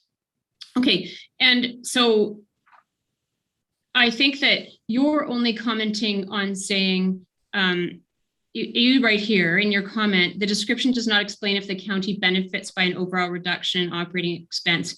Did you understand that the entire amount of all of the revenue that comes, I'm going to call it the revenue that comes for highway motor vehicle collisions, the dollars that come from those $600 or $185 an hour events, you understand that the town takes that and applies that to its total cost for the year, right? That's correct. Okay. Yeah. And only then do they calculate the cost share. You understand that's their process, right? Right. Okay. And if I were to say to you that the rescue vehicle that attends a lot of those accidents was 50-50 owned, you would agree with me that a 75-25 split would be inappropriate. would be inappropriate. Yes. I mean, there's a number of factors. If you take a look on first blush and that's all you look at, then yeah, I would. However, you haven't taken into account how many accidents have taken place on the gravel roads off of the primary highways. You only get that money on those primary highways. And there's nothing in any of the agreements that I read that allowed for the municipality to deal directly with the insurance company to recover costs or expenses for other accidents that weren't on the provincial highways that were billable. So when you add all of those accidents together, however, whatever that number might be, then you need to take a look at that equation, because the expense is entirely 100% the towns when they go to a response off of the numbered highways in their district without any chance of recovery. So it on paper you say 75-25, but there's other elements and factors that need to be considered, which is I won't talk about the agreements because I have a pretty significant opinion about that. Sir, is that actually your expertise that you're here to rely upon today? I don't think it is. No, you're right, it isn't. Okay. Yeah. And nor is the opinion that you gave about the benefits of a contract. That's really not with what you're qualified to give evidence about on page 26. Is that right? You were brought here today to talk about safety standards and fire service, right? Right. Okay. So you'd agree with me that that is outside of the fire service and safety? Yes. Okay. And you may have an opinion, and that's fine, but Yeah. that's not the opinion you're here to give, right? That's absolutely correct. Okay. Yes. Can I just ask you about the comment that you make under paragraph 35 on page 26? You say there, the very first line, remember that a fire service is often compared to, and I think there's just maybe one extra word there, but I'm going to read it as compared to an insurance policy. You're analogizing between a fire service and an insurance policy, you know, to say we need insurance. And you talk there about, we're not just talking about cost. Proper preparedness has a cost, et cetera. You go on through that, right? Mm-hmm. You would agree that with insurance policies, if in an ideal world, if money was limitless, the sky would be the limit about what our insurance policy would cover, right? Yes.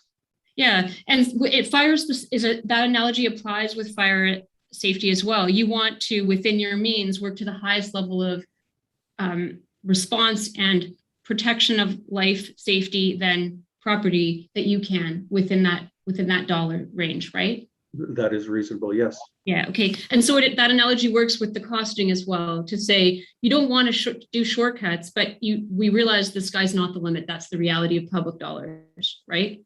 That's correct. Yes. Okay. And in your experience with municipalities, that has been a consideration, I take it, when you've looked at service levels and what councils are prepared to set? Part of that is a dollar value, right? Always. Yeah. I mean, that's the last element. Service levels, training, equipment, and budget. Can we afford it? Yeah. Yeah. And that's where I'll stop. Okay. Thank you. I'm not just asking if it's a factor, and I appreciate you being candid.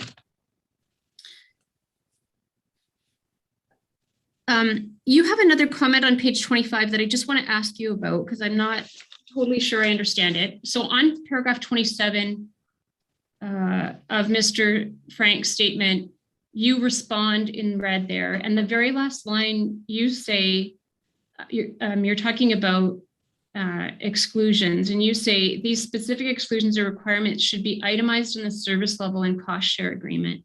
Are you able to tell me what you mean by that? Well, as I Yeah, you can take time to read it. Well, what I meant by that was in the agreements that I reviewed and the material that was provided, there was not a lot of detail, and the specifics are in the devil's in the detail.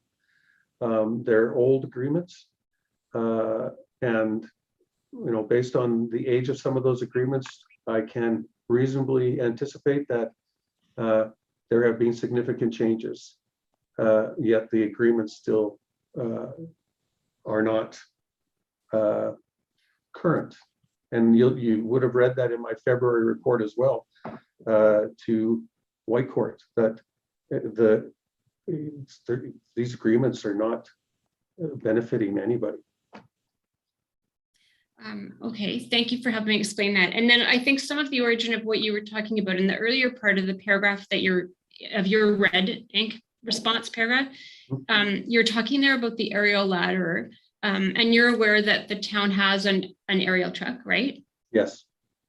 And I see you say here it's rarely used for farmer acreage type responses, but you say it still might be used in the county where there are industrial sites that could benefit from I think you call it master stream for effective fire suppression, right? That's correct. Elevated master stream. Yes. Right. And when that didn't exist, when they didn't have a ladder truck, they had to do that a different way, right? Yes. Yeah. Yep.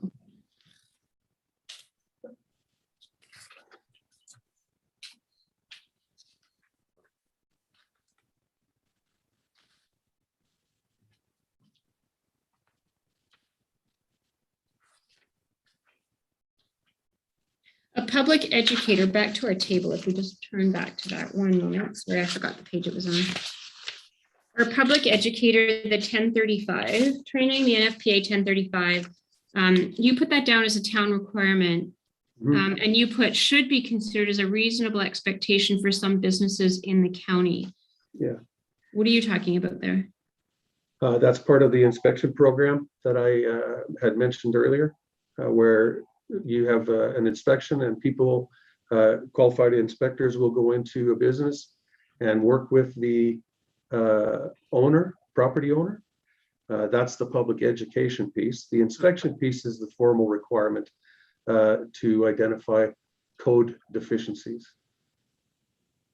Okay, and so this is not a must-have, but it's something that may be valuable go forward, right? For sure. Yeah. In terms of industrial firefighters,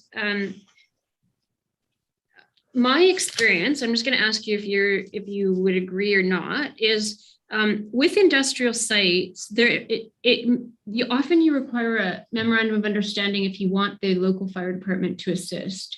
Is that also your experience? That's not universal, but yes, it is my experience.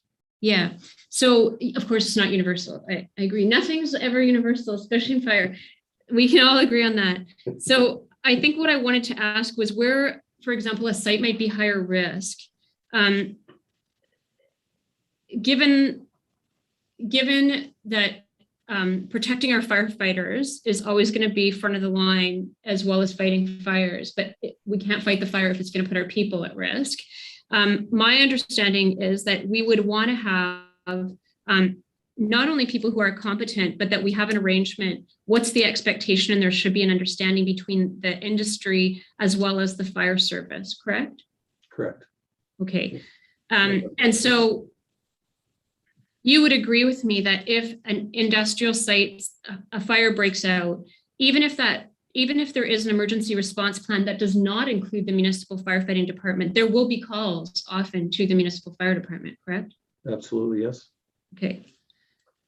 And so I take it that you're not suggesting that every fire department should respond to those calls. You're not suggesting, for example, that the town or the county should be responding to those industrial fire calls where they don't have an MOU, memorandum of understanding, and they don't have an understanding of what each other's expectations are. They might attend, but they're not going to necessarily get involved in firefighting if they aren't qualified to do that, right? Yes, correct. Yeah. Okay, and so what are you saying about the NFPA 1081? You're saying this is a town and county responsibility, and I think you talked about that a little bit in your opinion about sort of saying that was kind of your aerial truck comment as well, correct? That was one of them. Yes, that's correct. Yeah. So was there a question? No, I just wanted to ask if you're saying, is that a must-have? You should be working towards it. Absolutely, yes. Yeah, based on the service level, what I see, you should be working towards it. And you shouldn't be doing it if you're not qualified. No, you shouldn't. That would go for everything. For sure. And I think we looked at in Mr. Webb's statement, there isn't industrial firefighting on those service standards for the county, correct? Not that I'm aware of. I didn't see any. I didn't either. Okay, thanks.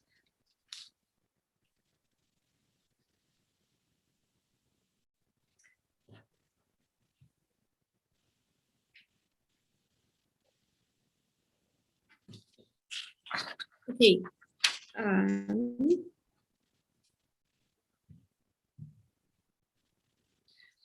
I would just like to take a couple of minutes just to make sure I don't, sorry. I don't know what time it is. Sometimes. 3 p.m. Okay. Oh, sorry. It's 3. I don't know that I have any more questions, but Ms. Howes, I'd be grateful if I could just have 2 minutes to make sure that there isn't anything arising here on my end, and then we can hopefully release Mr. West to whoever else has questions. That's fine. And then I have a couple of questions. Okay. So I would just like 2 minutes, please, if I may. Go ahead. 2 minutes.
Yeah, I'm 4 instructors.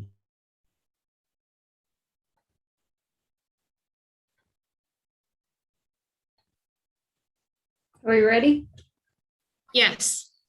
Thank you. Mr. West, I just have one last question for you, which is, are you aware that Woodlands County is not accredited to do fire inspections? I'm sorry? Woodlands County is not accredited. Did you know that? I did know that, yes. Yeah. So in that case, it wouldn't be responsible for the fire inspections. It would be the province, correct? That's correct. Yeah. Those are all my questions. Thank you very much. What happens next is somebody else might ask you some questions. So stay tuned. Mr. Ward, any questions from your side? Any follow-up? This is Michael Swanberg. I have no further questions. I'm not sure if Mr. Ward has any. I don't. I was leaving that to Mr. Swanberg. We don't, Ms. House. Thank you. Okay, thank you. I just temporarily drew a blank with Mr. Swanberg's name. So went with the name I recalled. My apologies. Okay, sir, I have a couple of questions more for clarification to make sure that I'm putting the pieces of your report and your testimony in the right places. And it's particularly around, I understand that you were doing a report just on the town. You were looking at the town in their area, which includes a service area into the county. That's correct. And you were asked a question about if and I'll just use names to put it in place. If the Whitecourt Fire Department attends outside its service area, it follows the standards set by the other municipality, the service standards. Service levels, yes, that's correct. Service levels, yeah. Okay, so in terms of that contracted service area that the Whitecourt Fire Department is doing, do you include that in their service area or in the other municipalities' service levels? If I understand your question, Ms. House, the service level would need to be reasonable and known by the contractor, which I'll refer to the town as the contractor, who is going out into the service area that they're responding to. And so that in the county portion that the town is the contractor for, the county would set that service level and the town should be aware of it. Well, 100%, yes. Okay, I thought that's what you said. I wanted to make sure. Okay, then you were shown the county service levels, their policy on service levels in Mr. Webb's documentation, just as an example. Mm-hmm. So I just want to go to that just as an example to make sure I'm following that correctly. Okay. And that was on page 11 of Mr. Webb's report. I think this, yeah, that's what's up in front of you. Yes. Okay, so this is from the county. As just an example, could be any municipality, but this is an example of the contractor following the other municipalities' standards, service levels. So on the next page, it has definitions. And it has 3 definitions in 1, 4, and 5. So awareness level, operations level, and technician level. Yes. So in the awareness level, I understand the firefighters who go simply have to identify risks, secure the area, and wait for backup from somebody who's trained. Correct. In the operations level, they're going to do the defensive action. And we've had some evidence about the defensive action. Correct. So they would need to be trained for the defensive action. Correct. Okay. And at the technician level, they're going to initiate offensive action and should be trained for that. Correct. So those are the 3 service levels that are possible in this document. Yes. Well, yeah, those are the 3, yes, qualified trained levels that are being provided to the service levels that are requested. Yes. Okay, so then I go over to emergency responses on page 13, and it talks about how, and this ties to your equipment, it talks about certain stations have certain equipment, and in other cases, there's going to be a backup for them. So right away, that's set out tying the equipment to Correct. What that department will do. Then in number 4 there, it says fire departments in each district shall provide, when possible, a response to all structure fires, motor vehicle accidents, and dangerous goods, and wildfire within this policy. So that just says you're going to respond, but it doesn't tell us the level to which they're going to respond yet. Right. And when I read when possible, that means when you have the ability to muster enough people to safely respond. Okay. Not that you have an option to or not. Okay. Okay. Then I go to the next page where it talks about structure fires, page 14. So there, the incident commander who is responding within a county area is going to make the decision, are they going offensive or defensive? Correct. Based on the skills and abilities of the people that they have and whether they can achieve technician level response. Okay. Okay. Then to take a difference under page 15 in rescue, it talks about the different departments, but in every case, a Fort Assiniboine can respond at the technician level to a vehicle crash rescue. In point number 1 under rescue on page 15. Sorry. Yeah. And then everybody else is supposed to respond at the awareness level. For the county fire departments, that's correct. Again, the way I read this. Okay, so then based on what you said before, the Whitecourt Fire Department may be trained to a higher level than this, and they may have equipment that enables them to respond at a higher level than awareness. But is all they're required to do is respond at this level? If this service level document is referenced in an agreement, then I would say yes. That is a fair, although I don't believe that is a fair observation, that they would only have to respond at an awareness level. But when you look at the rest of the municipality, they are the technicians. It's the Anselmos that are the awareness group. So if they're going to respond at an awareness level and wait for which says they will wait for the trained people to come, they are the trained people. There's no one else coming to the Whitecourt response district that is a technician versus them. I hope I answered that correct adequately.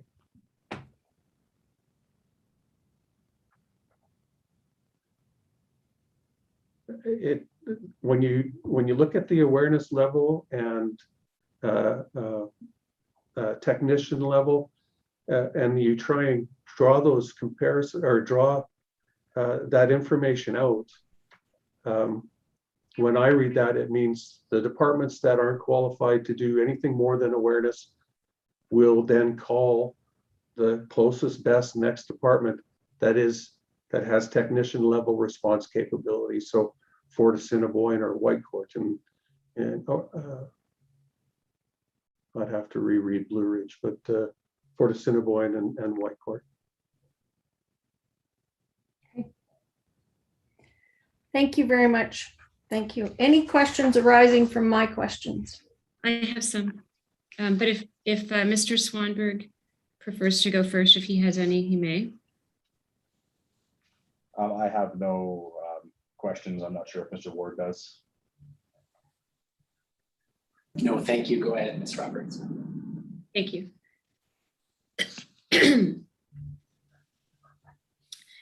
Sir, I think you said a moment ago when interpreting this document based on Ms. House's questions that you said if this service level document that we're looking at on the screen right now, tab 3 to Mr. Webb's witness statement, was referenced in an agreement, then you would agree that this would be what should guide the response by the fire department attending, even if it's not one of the county departments, correct? I would agree, yes. Okay. Sorry. Yeah. So is that in fact the case that if there, what about with respect to mutual aid agreements? Why does it have to be referenced in an agreement? What's the basis for your saying that? Well, I mean, in an agreement, you're going to, this is the service level agreement. This is the service level document for the county that I'm familiar with. So when I read that, that particular statement, number 2, all other departments shall provide motor vehicle crash rescue at an awareness level. And if you read this, the information above, an awareness level says that they will be defensive and wait for trained response. Whitecourt is a trained fire department at a technician level, so they're not waiting for themselves; they are themselves. But you understood that Miss House's question was about outside of the Whitecourt Fire District, right? No, I was not. I was not. No, I was referring to the area of the service district for the Whitecourt Fire Department. Oh, I see. That includes the portion of the county that's outside the town, but includes the portion of the county, which is why we talked about the contractor responsibilities. Yeah, I got it. That's the way I understood it. Okay, my apologies. So, sir, and then if it was outside the Whitecourt Fire District, you would agree that the service level would dictate the response, regardless of whether Whitecourt came or Barhead came, correct? Sorry, could you ask that again, please? Yes. If it was outside the Whitecourt Fire District, and when I'm calling it the Whitecourt Fire District, when we looked at it. Yeah, yes. Yeah, okay. So outside the Whitecourt Fire District, so let's say it's in Blue Ridge, which is not in the Whitecourt Fire District. Okay. If it was in that location outside the Whitecourt Fire District, if Whitecourt came nevertheless, they would have to follow the service level, correct? I would say no, because if they're coming outside of their district, they've been requested probably by Blue Ridge, because this service level says that they can only operate to an awareness level, and then they are calling for the technician level response. So whether that comes from Fort Assiniboine or it comes from Whitecourt into Blue Ridge, that would be what they would be calling for.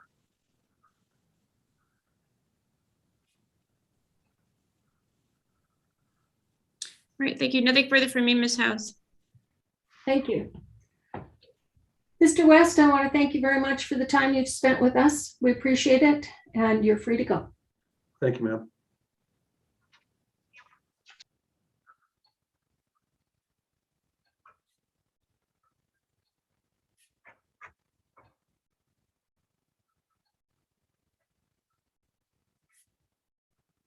I'm just taking notes, I'm sorry. Okay, so Friday, we're starting at 9 o'clock, and we have Adam Martin, the county airport expert, coming at 9 o'clock. And then we plan to get to Juan Grande, is that correct? And hopefully start Chelsea Grande. That's right. Or I understand that's right. Myself as well. Great. Okay, anything else we have to deal with before we leave today? Not for me. Thank you, Ms. House. Nor for me. Okay, I'll see you all at 9 o'clock on Friday, August 27th. Thank you very much.